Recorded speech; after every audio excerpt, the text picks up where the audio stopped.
You're listening to This Week in Real Estate with your host, Rob Golfi. Brought to you by the Golfi Team at RE/MAX Escarpment, featuring Conrad Zurini, broker-owner of RE/MAX Escarpment Realty Inc., and Brian Hogben, owner of Mission 35 Mortgages. Let's hear what's going on in real estate this week.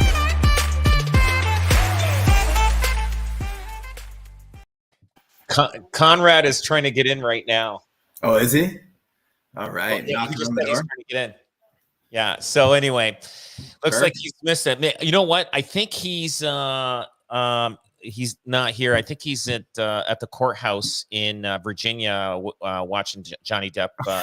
He's waiting for the verdict. He's waiting for the verdict. He loves it. There he is.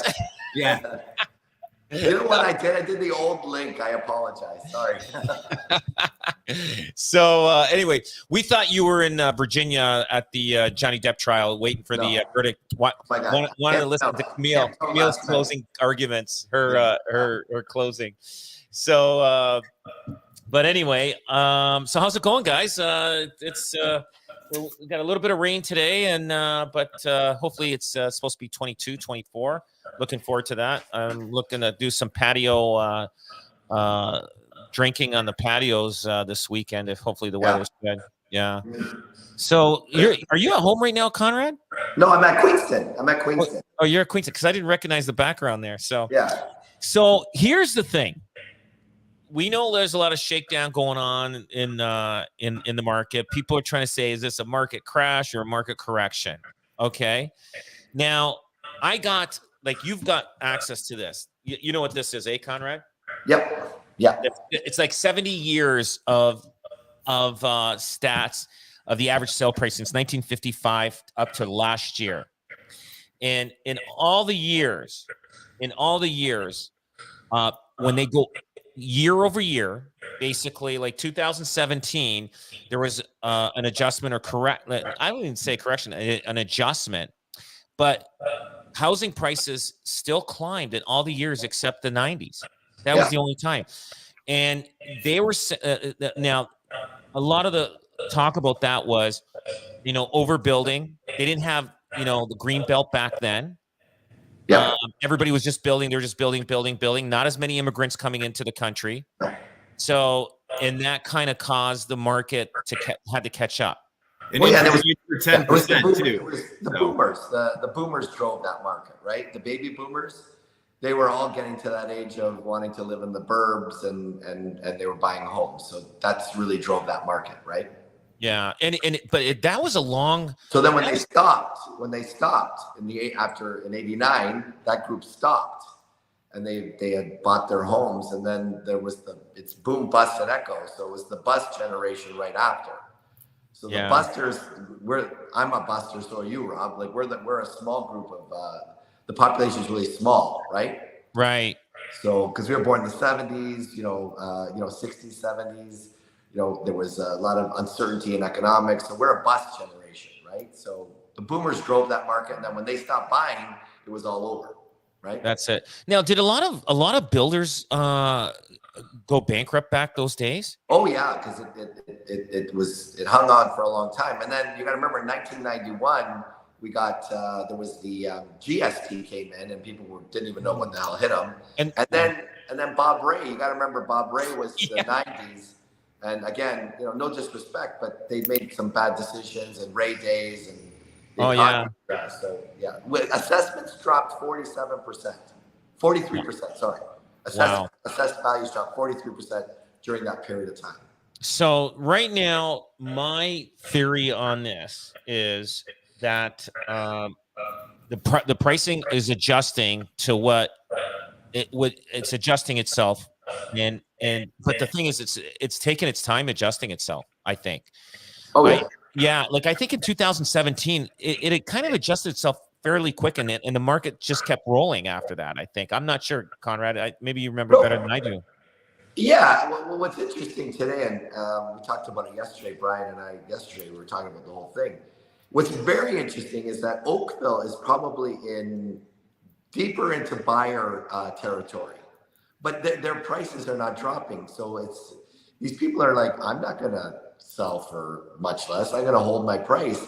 And as a matter of fact, they're closer to a buyer's market than Hamilton is, than Burlington's slightly there too. But Hamilton's not as less of a buyer's market, and so is Niagara less of a buyer's market. And the funny thing is, Burlington, Hamilton, and Niagara, we've seen a sharper decline in pricing. Not a lot, but Oakville is just slight. It's like we're not giving up on money, right? No, so they're sticking around. They say, I don't have to sell. I'm sticking it around. I don't need. Exactly. Yeah, they're gonna hold. They're gonna hold. Yeah. It's like Stony Creek. Like Stony Creek back in the 90s was the only area that didn't drop. And you know it. You know why, Rob? Because there's a lot of ethnicity here. A lot of like people were mortgage free. I don't have to sell, but Ancaster, where the mortgages were super high, they really took the biggest hit because they started to feel that mortgage, the weight of those mortgages, and they started to sell, and prices dropped dramatically in that market. So I was talking to Brian earlier, and he was mentioning that even with the the little adjustments and things that are happening.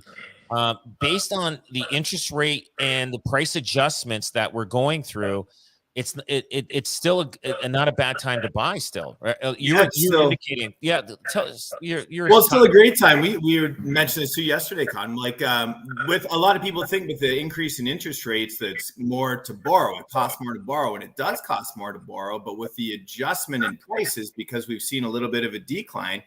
You're still like we had the comparison was an $800,000 buyer bought for $650, right? They just happened to get a deal like at the right time. And with a interest rate being 1% higher than what it would have been in Q1, they're paying $200 a month cheaper than what they would have in Q1. So for the buyers right now, like get in because the interest rate is higher, but your affordability is better than it was 3 to 6 months ago. Yeah. And the interest now, are we expecting another interest rate change in June? Half a point. You'll see another half a point come up in June the 1st for sure. But I actually tend to think and this I don't think normally happens. You guys can tell me different, but I think that rate increase is already built into market expectations because we've been talking about it forever. So everybody now is already making a decision saying, I want to buy now. I know the market, the price, or I know the interest rate's going to go up half a point in 2 weeks, but they're making that decision anyway. So it's built into the market already. Yeah, because this is the first time in history that they've leaked out information. Yeah. The Bank of Canada has never leaked out this kind of information all the time. And the Fed in the US, the minutes of their last meeting was also quote unquote leaked out because they want to make sure the stock market reacts. As a matter of fact, the minutes from the Fed meeting, stock market kind of rebounded. It went up in the US. And here, Brian's exactly right. It's already been in the Canadian psyche. The markets have already responded to this interest rate piece. But what's interesting? I want to do this a little bit more in Hamilton, Burlington, in our area. But in Toronto, in February, 11% of the properties in February 2022, 11% of the properties went under list. Okay. Wow. You guys want to guess what was it in May? Take a guess what it was in May. Under list, the percentage. 11%. I'm gonna say 50%. 38%. 38. Oh no shit. Okay. Yeah, 38%. Yeah. Okay. So look, I think that's a great number to look at, and that's why Brian's 100% right. Now there's not that emotion and all these offers. You can negotiate a little bit. It's a more normalized market. I think people that have, if they have rates that they're held on for next 45 days. I think if you got a mortgage 3 years, 4 years, really good rate, and you're going to blend and extend, you're going to see it now. Now's a perfect opportunity because I don't think it's going to last long. I think we're going to start to see prices already with the drop that we've seen in the benchmark price in Canada and in our area. It's pretty steep. I don't think it's going to go much more. We'll probably see it start to level off. That's the way it works. We're into it about what would you say, about a month and a half now, maybe, with this market changing. I think it was like the end, like start of April. Mostly people saw it starting happening, but I think it really started happening towards the end of March. But the tail, that was the beginning of it, but a lot of people didn't know about it. But yeah, you're right. It's. But I find the market's a little bit on pause. There's houses out there priced bang on, and they're still not getting anything. And I tell my clients, you just got to be patient and wait. And because a lot of people are just sitting on the fence, just like there are buyers out there, but there's not the abundance of buyers. There's a lot of buyers just sitting and waiting. And I tell people, just like, markets change every week. We know that every week. Week to week. So, and I just tell people, just hang in there, just be patient. Market will start acting up again and start being just like it was. But right now there's a lot of houses out there. I see that. I'm going, I can't believe they haven't sold yet, and they're just sitting on the market. So I don't know how long that'll last, but I know it won't last long. So one of two things can happen. This next interest rate increase could really get people off their ass, excuse the expression, and they start. I wouldn't mind being sitting a little heavy with inventory right now. I don't think it's the end of the world. The other thing is, months of supply is only about a month, 0.2. And the other thing is, and I don't know if you watched the appointments, but we showed the sales numbers. We had 300 listings and 325 sales. We haven't done that where we had more sales than listings like since January, February. No kidding. So believe it or not, it's starting to, the sales are happening. The sales are starting to pick up. People are getting back into the market, right? And Royal Bank said yesterday at our market update, they're up 50% in applications. 50%. Wow. So it's not, you know what? Don't hesitate. I heard what you're saying, but now people are going to say, I wish I would have bought in the summer of 2022. Absolutely. And I think our interest rate is going to probably stick around the 4 or 5%, probably for the next long while. I think that's going to be our new norm interest rate, which is the norm interest rate. Like what we had at 1.5 to 2. That's not normal. That's not normal. That was. Well, I think everybody getting into the market, right? Like every single buyer goes through a season, right? So now we're going to have buyers entering this season where, we're getting out of a season where people had expectations at 2 and then it jumped to 4 or 5. So that's a tough conversation to negotiate there. But now people getting into the market now, if it goes from 4.5 to 5 for a 5-year fix, that's a half a point difference. That's just a Tuesday. That's a normal fluctuation. We're over the massive adjustments, and everybody's already baked in the rate increases. So I think, like, to both of your point, like, I can't tell our pre-approvals enough to jump in and buy. Right now, you can negotiate. Right now, you can put in a conditional offer. Right now, you can go home and have a coffee and think about it with your spouse, and then say, "Hey, let's go back and look at it again." Like, you couldn't do that for 2 years. No kidding. Do it.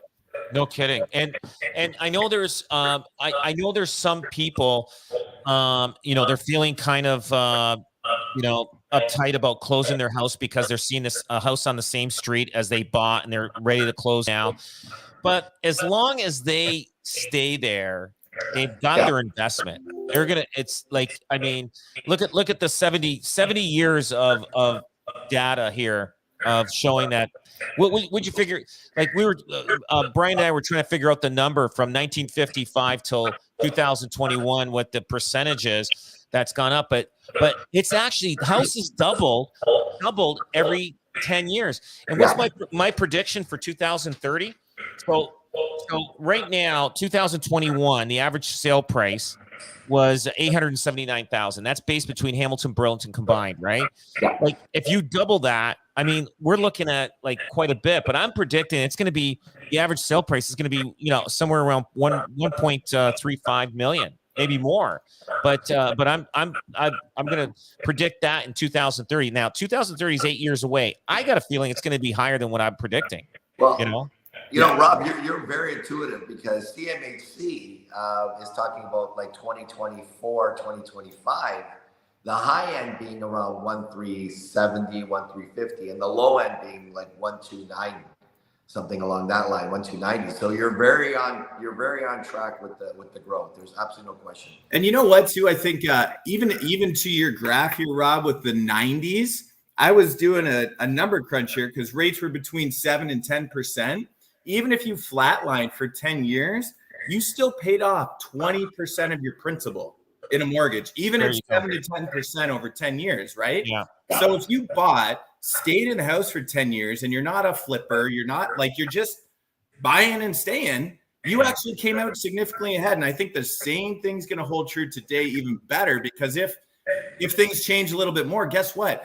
The average person is paying off anywhere from $10,000 to $20,000 a year in principal because rates are still considerably lower than they were before. So it's like, you're still building equity. You're still building wealth. It's still like your biggest savings account is still your house.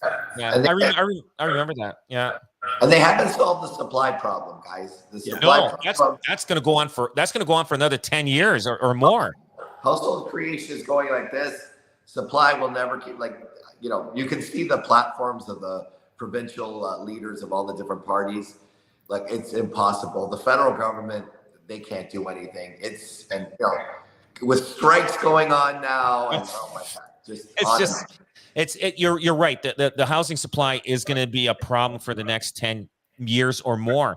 They're never going to catch up because I don't think the builders don't even have enough labor force to even build those houses that they want. I don't know how they're going to do that. So, but that's crazy. But anyway, guys, listen, I appreciate your time and hopefully you guys have a great weekend. We have Brian Hogben here from Mission 35 Mortgages, Conrad Zurini, RE/MAX Escarpment, RE/MAX Niagara broker owner, and myself here. Guys, I want to get back to the Johnny Depp and Amber Heard, the closing. What do you call it? Closing remarks? Closing arguments? Closing arguments? I want to hear that Camille. That Camille is just she's just going after her. I want to see that Camille get chewed up. That's it. That's awesome. Anyway, guys, thanks a lot. All right. Thanks.